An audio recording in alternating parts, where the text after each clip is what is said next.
Good morning! I have been so excited about doing this episode. I can't tell you how excited I've been. Now, if you're about to eat something, if you can, hold off for 5 minutes, because at the end we're going to do something fun and I'm going to invite you to eat with me. Now, the way that I live my life as a recovered woman is intuitively. Maybe you've heard of intuitive eating before and you've thought, you know what, it kind of sounds too good to be true. Maybe you have tried intuitive eating before, but you didn't fully trust your body enough to stick with it, and before you knew it, like the lure of a diet got too much. Maybe you have no idea what the heck I'm talking about. Well, I'm gonna tell you. And I'm gonna put this on here, but you guys, I am just the worst with technology.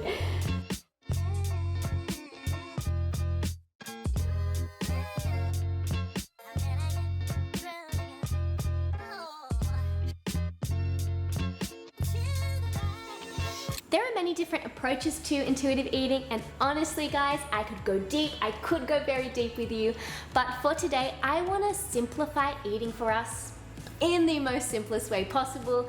I want to describe it in a way that makes sense to us, in a way that feels intuitive to us, so much so that we wonder why we ever abandoned this way of eating. The phrase intuitive eating was popularized in the 1980s by two dietitians, Evelyn Tribole and Elise Resch, and essentially they articulated what humans had been doing throughout most of history.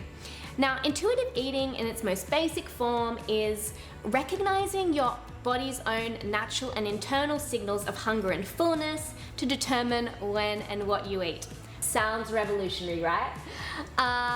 It's simple, but in an age where people's food decisions are dictated by food rules that they have in their head, by like the excessive and often conflicting nutritional overload that's sent our way, or by things like prescriptive diets telling them what they can and can't eat, people's food decisions are often determined by everything but their own body's physiological signals. So intuitive eating can be a skill that we need to relearn. So let me make this explicitly simple. What does a baby do when it's hungry?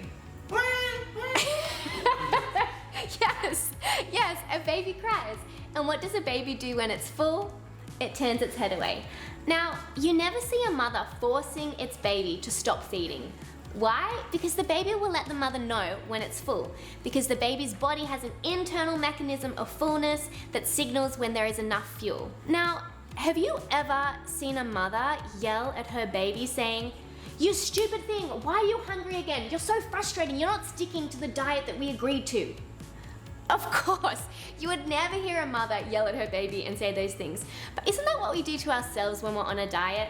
When our body is annoyingly hungry all the time and it's craving things that are off our diet, we get frustrated and angry with our own bodies. Our bodies are amazing. It's not by accident that you feel hunger and fullness. We are designed to have these feelings to let us know when we need more fuel or when we have enough. And sadly for women over time, we've learned not to trust our own bodies. This is really sad. I often hear women tell me when I'm explaining intuitive eating to them, you know, Ellie, but you're not in my body. Like, I can't trust my body. If I start eating, I just never know when I'm gonna stop. So what happens is, when we have relied on diets for the longest time to tell us when and what to eat, there's good scientific evidence to suggest that we have impaired interoception. So this essentially means that our ability to recognize our body's own signals of hunger and fullness is actually compromised. But the good news is that we can learn to trust our bodies again. Now, I could spend this channel always giving you information, but I don't know about you, I'm so sick of hearing so much information and not having the chance to see what things practically look like and how they play out in real life. Now, before I show you practically what this looks like, one thing I did want to mention is that intuitive eating is not a diet, and I would caution against using this as a restrictive method of eating, because what happens is when we eat restrictively, this can have psychological effects on the way that we view food and also our behaviors with food long term. I will do a separate video on the dangers of dieting, but for now, let's eat. If you would like to grab a snack or a meal and join me, you're welcome to do so. This is going to be lots of fun. There are many techniques you can use when you are intuitively eating. I use a lot of them, but they're so second nature to me now that I don't have to think about them anymore. They're unconscious. Now, if you're freaking out at this point, let me relieve your fears. Yes, it is possible to eat an abundance of nutrition whilst you are intuitively eating and also enjoy your favorite foods. That is the beauty of learning to listen to your body again. Your body is not a mistake, it actually knows what to do, and that is the beauty of recovery. Okay, so the first thing is this round thing here called a plate. Maybe it's foreign to you, but one thing I love to do is actually putting my food on a plate because to me it's a sign of self-respect. So to all you busy mamas out there, yes, you deserve to put your food on a plate. You are worthy of a plate. Now the first thing I want to start with to make this so simple is the hunger scale. So on a scale of 1 to 10, right now, 1 being absolutely ravenous, starving, 10 being so stuffed full you can't even move, I want you to think about how hungry you are. For example, if I think about how hungry I am right now, it's the morning, I haven't eaten yet, I'm ready for a full meal, so I would say I'm about a 3. And the next question I would ask you is how full would you like to feel once you're finished? Now this is an important intentional question to ask ourselves. I would like to feel at about an 8. So that means I like feeling full, but I like to feel comfortably full. I don't like to feel stuffed and like lethargic and like I can't move. I like to feel comfortably full and I like to feel satisfied. Now, satisfaction is one of the most underrated yet the most important aspects of eating. You might be surprised to know that the absence of a feeling of satisfaction is actually one of the main reasons that people overeat. Now, this can be because of multiple reasons. This can be because someone is potentially eating a diet food or a food that just isn't that tasty, so their experience of eating hasn't been pleasurable. So once they finish eating, their minds psychologically are still looking for an experience of pleasure. It could be because the person has eaten food but they felt guilty for eating, so they haven't really experienced pleasure during eating, so then they're looking for more when they're finished. Or the other reason is that this could be because the person has eaten so fast that they've missed the experience of eating. Now, this is called the pleasure principle. This is one of my favorite things to talk about. I will talk about this in upcoming episodes. So it is really important right now when you eat with me that you don't feel guilty because we want to give ourselves the best chance of enjoying what we eat and feeling satisfied. Okay, I've talked a lot. You must be hungry. Let's eat. So this morning I have chosen a blueberry bagel with some cream cheese and blueberry jam. It is a Saturday morning. I haven't had a full Saturday off in a little while, so I'm so excited. This sounds good to me. Now, part of the reason I have chosen a bagel today with some jam and cream cheese is because if I'm being completely honest with you, when I was younger, if I saw like a healthy looking person eating something like this, I would have freaked out and thought, oh my gosh, how does that person not get fat? Now, my friends, refrain your judgments.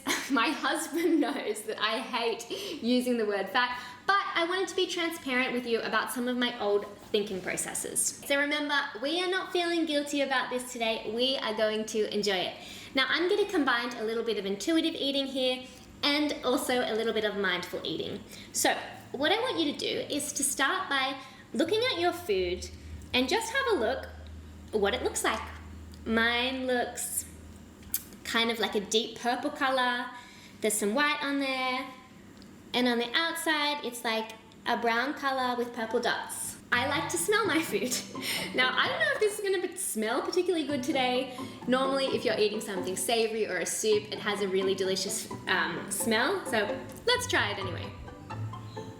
Oh no, it does smell good. It smells, can something smell sweet? Okay, now we're gonna take our first bite, and the rule is you have to enjoy it. So take your time chewing it and think about the taste and also think about the texture.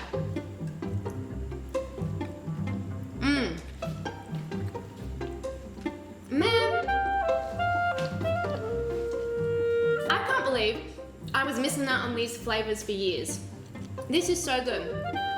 The jam is like a mix between kind of being tart and being sweet. The cream cheese is really thick and smooth. And then this bagel is so delicious. It's like It's like crispy, almost crispy on the outside and soft on the inside. It's so good. It's good? He likes it. Okay, now keep enjoying your food, and I'm gonna talk to you once you get halfway through your meal. Oh! I dropped some jam.